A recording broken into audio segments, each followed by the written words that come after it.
Friends, good evening to all of you. চোখগুলো literally লাল, কারণ কালকে মাঝরাত্রি পর্যন্ত জাস্ট ফ্লাইটের জন্য ওয়েট করে 1:20 সময় ফ্লাইটটা জাস্ট পিক করতে পারলাম। স্পাইস জেটের ফ্লাইট চিরকালই একটু লেট হয়, বাট ওর স্মুথ জার্নিটাকে আমাদের ট্রাভেলিংটা করায়। যাই হোক না কেন, বাড়িতে চলে এলাম।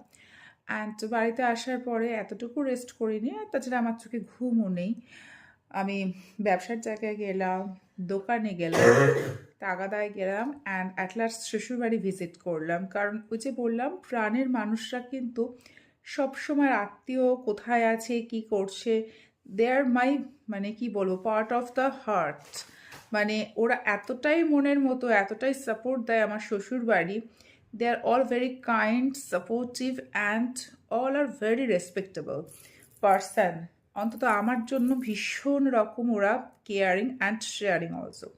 বাট যখন শ্বশুর বাড়িতে গেলাম, আর তার আগে আমার কাছে ফোন এসেছিলো যে আমার যা বলছিল যে দেখো এরকম আমাদের পেছনে গোজা অনেক কিছু মাল আছে, ওখান থেকে কিছু কাঠকুটো দিয়ে ও আজকে রান্না করে এরকম। ফাই, কেন তুমি গ্যাস ইউজ করছো না? কারণ পুরোনো জায়গাটা, পুরো জায়গায় গেলে না সাপ খোপের ভয় থাকে।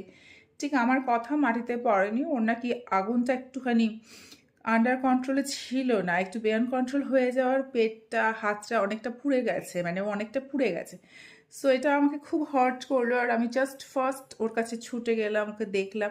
অ্যাকচুয়ালি টেক কেয়ারটা আমি চিরকালই করি, সেই জন্য হয়তো প্রথম দিকে আমার হাজব্যান্ড খুব বিরক্ত হতো যখন তিনি ছিলেন, যে ওর মেয়ে শরীর খারাপ, রাত্রি 12টার সময় হসপিটালে ভর্তি করতে আছে, আমি জাস্ট প্রেজেন্ট। উনি বলতেন যে তুমি কেন এত ছোটাছুটি করো, কিন্তু আমার ভীষণভাবে মনে হয় দে আর ভেরি মাচ, আমার ব্লাড না হলেও ভীষণ কাইন্ড, ভীষণ ভীষণ মানে সাপোর্টিভ। ও জাস্ট মানে ও সবার সাথে হয়তো অনেক সময় হাই পিচে কথা বলে, কিন্তু আমাকে ও ভীষণ লাভ করে। তো ও আজকে পুড়ে গেছে, এটা আমার কাছে খুবই মানসিক যন্ত্রণার কারণ হয়েছে। বাট ইটস লাইফ, সুস্থ হয়ে যাবে, দ্যাটস ইট।